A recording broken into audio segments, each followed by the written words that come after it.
खोए हुए तो हम खुद हैं और ढूंढते खुदा को हैं। कहते हैं ईश्वर हर एक शय में है, अगर वो सब में है तो दिखता क्यों नहीं? हम कोशिश भी तो नहीं करते।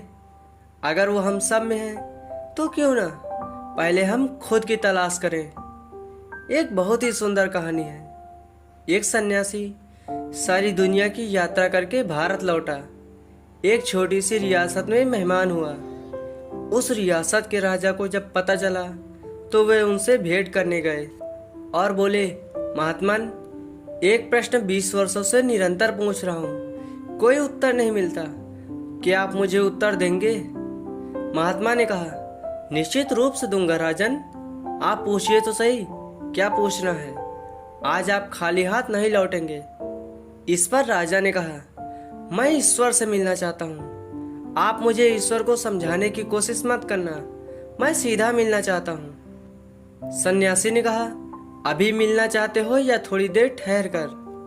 राजा ने कहा, माफ करिए महात्मन, शायद आप भूल कर रहे हैं। मैं परमपिता परमात्मा की बात कर रहा हूँ।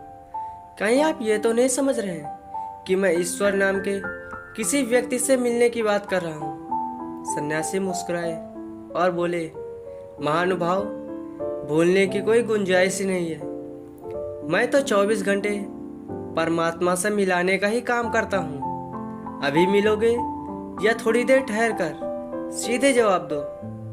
राजा ने हिम्मत करके कहा, मैं अभी मिलना चाहता हूँ, आप मुझे बस मिला दीजिए। इस पर सन्यासी ने कहा, एक छोटे से कागज पर अपना नाम और पता लिख दो, ताकि मैं उसे भगवान के पास पहुंचा तो दूं और उन्हें बता तो सकूं कि उनसे कौन मिलना चाहता है। राजा ने एक कागज पर लिख दिया, अपना नाम, अपना महल, उम्र, परिचय, उपाधियां सब लिख दिया।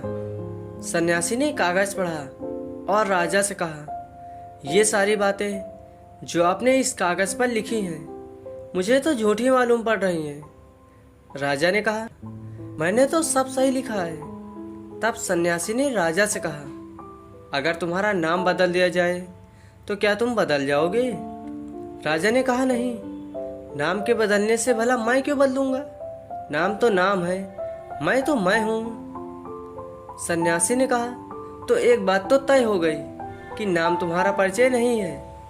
अब दूसरी बात, आज तुम राजा हो, कल भिखारी हो जाओगे, तो क्या तुम बदल जाओगे? इस पर राजा ने कहा, नहीं महात्मन, भले ही राज्य चला जाए, भिखारी हो जाऊं, फिर भी भला मैं क्यों बदलूंगा?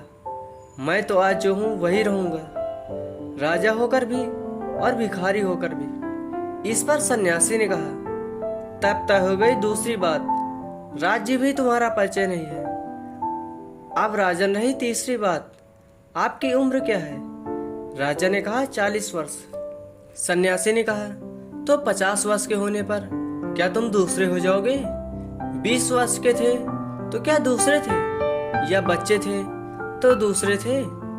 राजा ने कहा, नहीं, उम्र बदलती है, शरीर बदलता है, लेकिन मैं तो जो बचपन में था, जो मेरे भीतर था, तब भी वही था और आज भी वही है। इस पर सन्यासी ने कहा, तो फिर राजन, उम्र भी तुम्हारा परिचय नहीं है, शरीर भी तुम्हारा परिचय नहीं है, तो फिर तुम हो कौन राजन? उसे लिख दो, तभी तो मैं पहुंचाऊंगा भगवान के पास, वरना भगवान कहेंगे तुम झूठे हो, जो झूठे लोगों का पता लेके आ रहे हो। इस पर राजा ने कहा, यह तो बहुत बड़ी कठिनाई की बात है, उसे तो मैं फिर जानता ही नहीं, इन्हीं को जानता हूँ। मैं मेरा होना, मेरा नाम, मेरी उम्र, मेरा परिचय, मेरी उपाधियाँ, यही तो है मेरा होना, यही तो मैं जानता था, मैं मेरा होना। इस पर सन्यासी ने कहा, हाँ राजन, यह तो कठिनाई की बात है, जिसका मैं परिचय न दे सकूं, बता न सकूं कि कौन मिलना चाहता है, तो भगवान भी कहेंगे कि मुझे आखिर किससे मिलाने ले जा रहे हो। जाओ राजन, पहले उसे खोज लो जो तुम हो, तुम्हारा असली परिचय, तुम्हारा वजूद, तुम्हारा होना। और एक बात कह देता हूँ राजन, जिस दिन तुम ये जान लोगे कि तुम कौन हो, उस दिन भगवान को खोजने नहीं आओगे, क्योंकि खुद को जानना ही तो ये जानना है कि परमेश्वर क्या है। भगवान मंदिर और मूर्तियों में विराजमान नहीं है, भगवान तो हमारी अनुभूति में है। हमारी आत्मा ही भगवान का मंदिर है। कितनी प्यारी पंक्तियां हैं। मैं अपनी इबादत खुद ही कर लूं तो क्या बुरा है, किसी फकीर ने कहा है, मुझ में भी खुदा है। फिर मिलेंगे दोस्तों अगली कहानी के साथ। तब तक के लिए आप जहां भी रहिए और जैसे भी रहिए, खुश रहिए, मस्त रहिए, मुस्कुराते रहिए और ऐसे ही अपना प्यार बांटते रहिए।